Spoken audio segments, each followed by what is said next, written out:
আমাদের নাসিরউদ্দিন পাটোয়ারি ভাইকে নিয়ে অনেক ভিডিও আপনারা দেখেছেন, অনেকগুলো খবর কিন্তু আপনারা ইতিমধ্যেই দেখে ফেলেছেন। কারণ নাসিরউদ্দিন পাটোয়ারি এমন এক ভাইরাল হট টপিক বাংলাদেশে, এই ঢাকা ৮ আসন এতটা ভাইরাল হয়েছে, এতটা পপুলার হয়েছে, টম অ্যান্ড জেরি হয়ে গেছে ওই যে মির্জা আব্বাস এবং নাসিরউদ্দিন পাটোয়ারি। তো যাই হোক, নাসিরউদ্দিন পাটোয়ারিকে নিয়ে আলোচনা করতে হবে নতুন করে, বিষয়টা এটা না, কিন্তু আজকে গুরুত্বপূর্ণ একটা বিশ্লেষণ করতে হবে। এজন্যই আমি আপনাদের সামনে এই নাসিরউদ্দিন পাটোয়ারিকে উপস্থাপন করতেছি। তার কারণটা হচ্ছে একটা পডকাস্ট কিন্তু এই যে নাসিরউদ্দিন পাটোয়ারিকে নিয়ে অনেক জল্পনা কল্পনা, অনেক বড় একটা বিশাল কিন্তু ঘটনা ঘটিয়ে দিয়েছে। পডকাস্টকে কেন্দ্র করে নাসিরউদ্দিন পাটোয়ারিকে একরকম কাফের, মুরতাদ, তারপর নালায়েক, নাস্তিক অনেক কিছু বলা হচ্ছে। উনি নাকি বাতিল মাল, উনি নাকি আল্লাহর দুশ্মন, অনেক কিছু, উনি নাকি বিয়াদব, যে যা কিছু বলতেছে, যা মুখে দিয়ে আসতেছে তাই বলতেছে। এই কারণেই কিন্তু আমি নাসিরউদ্দিন পাটোয়ারি ভাইকে নিয়ে কিছু কথা বলতে হয়। এই জায়গাটাতে আপনাদেরকে একটু নক্তা দিয়ে রাখি। এই নক্তাটা এজন্য দিচ্ছি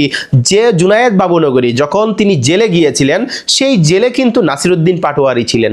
তো নাসিরউদ্দিন পাটোয়ারি কিন্তু তাকে চিনতেন, অর্থাৎ জুনায়েদ বাবুনগরীকে চিনতেন। ওইখানে গিয়ে মুলাকাত হইল, কথাবার্তা হইল, আদান প্রদান হইল, উনি একটা সোহবতের সুযোগ পাইছেন কিন্তু নাসিরউদ্দিন পাটোয়ারি জুনায়েদ বাবুনগরীর কাছে। তো জুনায়েদ বাবুনগরীকে দেখতে আসছে কিন্তু জেলে এই জামাতের লোকজন।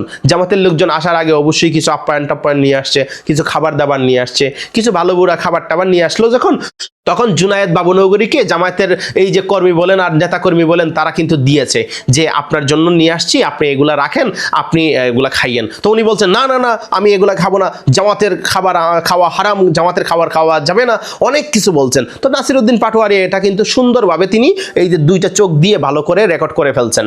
তো জামাতের নেতাকর্মীরা আবার যাওয়ার আগে বলছেন যে মুহতারাম, আপনি এই খাবারটা রেখে দেন, যদি আপনার মন চায় তাহলে আপনি খাইয়েন, নাইলে অন্য কেউকে দিয়ে দিয়েন। তো জামাতের নেতাকর্মীদের অনুরোধে এই যে জুনায়েদ বাবুনগরী তিনি এই খাবারটা রেখেছেন। তো রাত যখন গভীর হয়ে গেছে, তখন নাসিরউদ্দিন পাটোয়ারি ভাই দেখলেন যে জুনায়েদ বাবুনগরী তিনি এই যে রেখে যাওয়া খাবার, জামাত ইসলামীর কর্মী নেতাকর্মীদের ওই খাবারটা তিনি খাচ্ছেন। তো খাওয়ার পরবর্তী সময় নাসিরউদ্দিন পাটোয়ারিও তিনিও সজাগ হয়ে গেছেন। তিনি বলছেন যে মুহতারাম, আপনি না বলছেন যে জামাত ইসলামের খাবার খাওয়া যাবে না, তো আপনি দেখে এখন খাইতেছেন, যেহেতু একটা ফ্রি হয়ে গেছে, এখানে একটা সোহবতের বিষয় আছে। এখানে কিন্তু বাবুনগরী সাহেব বললেন যে আসলে জামাতের খাবার তো সবার সামনে খাওয়া যায় না, যদি আমরা খাই তাহলে আমাদের রাজনীতি থাকবে না, এখানে আমাদেরকে জামাত বানায় দিবে, এজন্য আমরা জামাতের খাবার খাবো না। তো রাতে খাওয়া যায়, একা খাওয়া যায়, কোনো সমস্যা নেই, তুমি দেখে ফেলছো দেখে ফেলো, সমস্যা নাই। তো এই কারণে তিনি একটা মুচকি হাসি দিচ্ছিলেন আর কি। এটার কারণেই এখন বিশাল ভুল হয়ে গেছে, সবাই এখন নেমে পড়ছে যে নাসিরউদ্দিন পাটোয়ারিকে বয়কট করতে হবে, নাসিরউদ্দিন পাটোয়ারি ইসলামের দুশ্মন, এই যে দুশ্মন সেই নাবি জাবি যা যেমনে পারে বলতেছে ভাই। তো এই কারণেই কিন্তু আজকে যখন প্রতিবাদ মিছিল চলতেছিল, নাসিরউদ্দিন পাটোয়ারি আবার পিছন দিয়ে খাড়াই গেছে। তো খাড়ায় বলতে ও আবার বয়ান শুনলো, বয়ান শুই না, তারপরে এটাকে একটা ফিনিশিং দিল। তো এই যে নাসিরউদ্দিন পাটোয়ারি ভাইকে নিয়ে অনেক কথা বলা, অনেকভাবে চলা, তো আপনারা জানেন নাসিরউদ্দিন পাটোয়ারি কিন্তু ভুল করে নাই। নাসিরউদ্দিন পাটোয়ারি একটা সত্য বলছে, সত্য বলা যদি ভুল হয় তাহলে আপনি কি বলবেন? এখন বলবেন ভাই এটা একটা দোষ, এটা তো গোপন করা রাখা যাইতো, বা এটা তো দোষ না, এটা একটা স্যাটায়ার, এটা বলা যায়, সমস্যা কি? তো এই জায়গায় বললে এমন আহামরি কি হয়ে যাবে বলেন? জামাত ইসলামকে আপনি অপছন্দ করেন এটা মানুষের সামনে, কিন্তু ভিতরে ভিতরে পছন্দ করেন, এটা হচ্ছে আপনার আসল কথা।